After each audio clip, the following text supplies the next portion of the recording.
Olá pessoal, bem-vindos ao BAT 101, Introdução ao Hebraico Bíblico.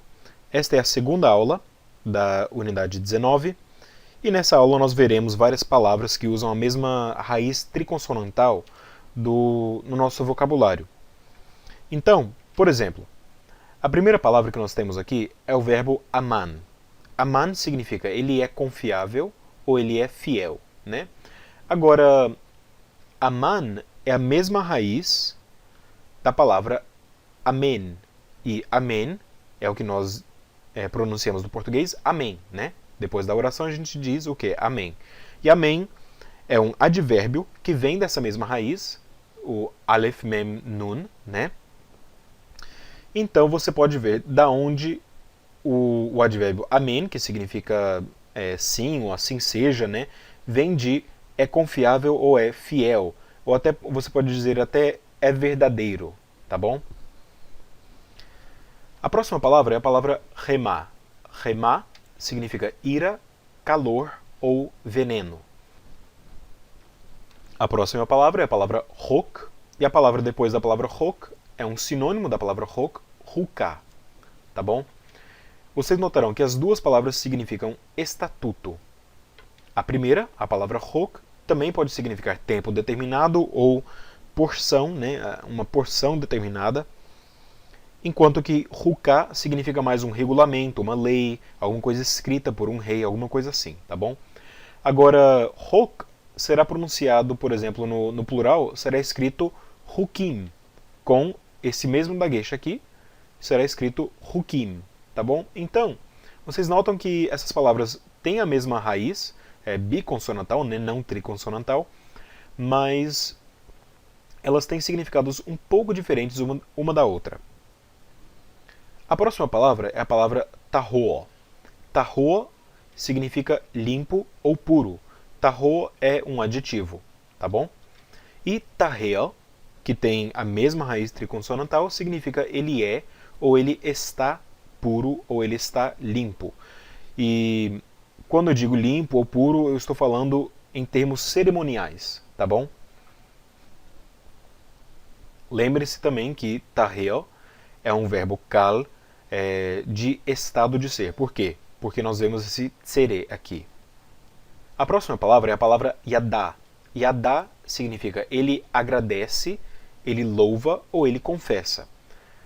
Agora, notem que yadá tem o mesmo som da palavra yadá, que significa ele conhece ou ele sabe, né?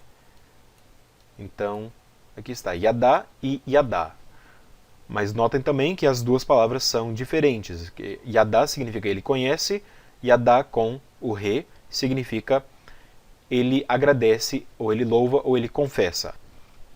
Agora esse verbo aparece apenas no rifil e no hitpael. Ele tem um homônimo no kal e no piel, que significa ele lança, mas no rifil e no rofal, no rifil ele significará ele agradece ou ele louva, e no hitpael ele significará ele confessa, tá bom? A próxima palavra é a palavra yatal. Yatal significa ele permanece, ou ele resta, ou ele sobra.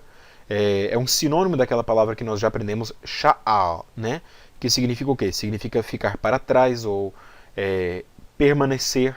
Mas notem que um está mais para o lado de ele foi abandonado, e o outro, yatá, está mais para o lado de sobrar ou restar, né? A próxima palavra é yetel, da mesma raiz, significa resto, sobra ou excesso, tá bom? Então notem mais uma vez, duas palavras aqui que têm a mesma raiz triconsonantal. A próxima palavra é a palavra malchut. Malchut significa reino, domínio ou poder real, tá bom? E a próxima palavra, mamlachá, significa reino, domínio ou monarquia. Mais uma vez, nós temos dois sinônimos aqui.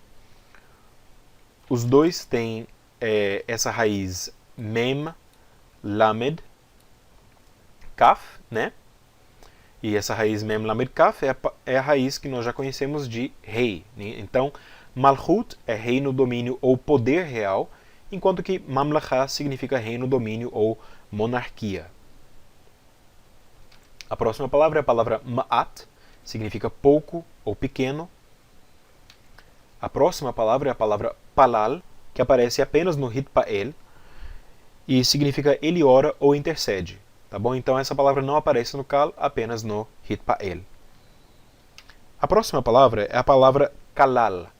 Agora, kalal é uma palavra um pouco difícil. Por quê? Porque a palavra significa ele é pequeno no kal, pode significar também ele é leve ou ele é insignificante, tudo isso no kal. No nifal e no piel, a palavra significará ele amaldiçoa, ou ele faz uma maldição, né?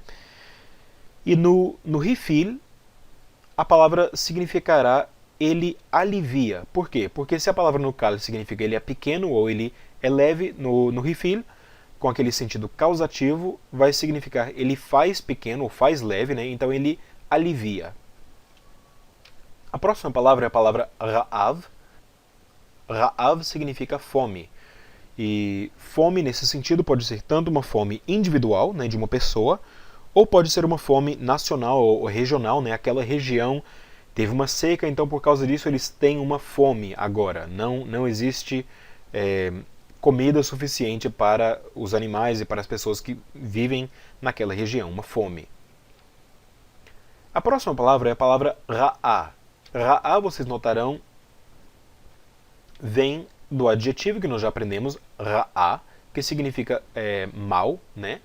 E ra'a, então, significa ele é mal, ou ele prejudica, ou ele fere. Agora, não confundam ra'a, que significa ele é mal, com ra'a, que significa ele pasta, ou ele pastoreia, né? Então não confundam essas duas palavras. Mais uma vez, elas são exatamente, elas têm o mesmo som, a mesma pronúncia, mas significados diferentes. A próxima palavra é a palavra shavá. Shavá significa ele jura ou ele promete. Agora eu não tenho certeza, mas eu acho que shavá aparece apenas no nifal, tá bom? E no nifal significa ele jura ou ele promete. Então tem aquele significado de uma voz ativa, mais um daqueles verbos que nós aprendemos que às vezes com um determinado tronco terá um significado específico aquele tronco e não terá aquele significado da voz ou do tipo de ação que nós esperaríamos que ele tivesse, né? A próxima palavra é a palavra savá. Savá significa ele está satisfeito ou saciado. Notem que a diferença entre essas duas palavras é apenas de um pontinho, né? Um é um shin, outro é um sin. Savá com um sin significa ele está satisfeito ou saciado, e shavá com um shin significa ele jura ou ele promete. Agora, antes de terminar nossa aula de vocabulário, eu quero apenas voltar e quero falar de 6 outros verbos que nós já aprendemos e notar algumas diferenças ou mudanças semânticas com diferentes troncos com cada um desses verbos. A primeira raiz verbal é a raiz nun, sin, aleph. Nun, sin, aleph significa no kal, carregar ou levantar, né? Já no nifal significa o quê? Significa ser exaltado.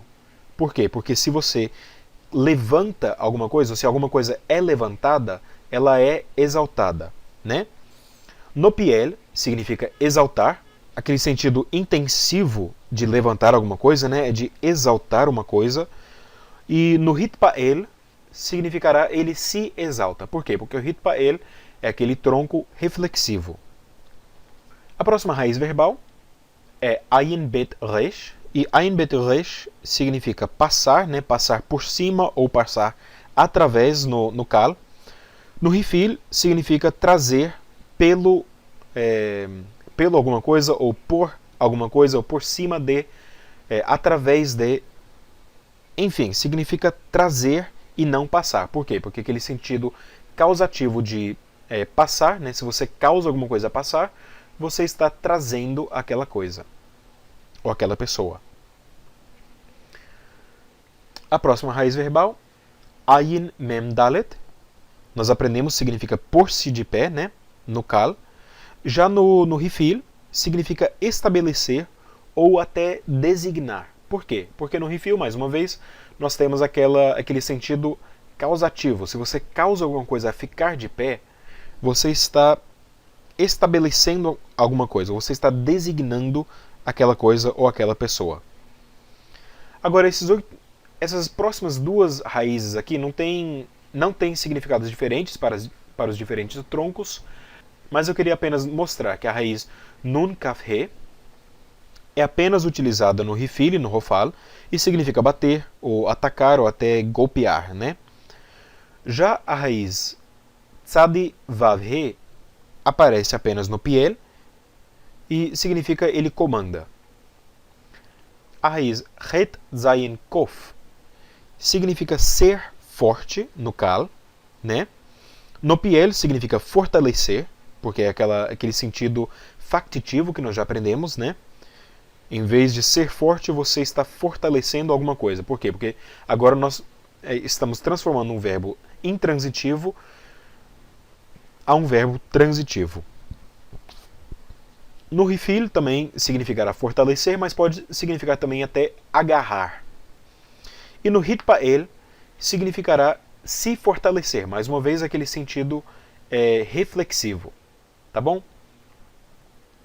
Queria só voltar a essas raízes verbais, fazer um pequeno resumo, uma pequena revisão e lembrar a vocês então que as raízes terão significados diferentes com os troncos verbais diferentes. Bom, pessoal, por enquanto é só isso nessa aula. Vamos continuar. Na terceira aula nós vamos aprender acerca do tronco hitpael. Tá bom? Shalom!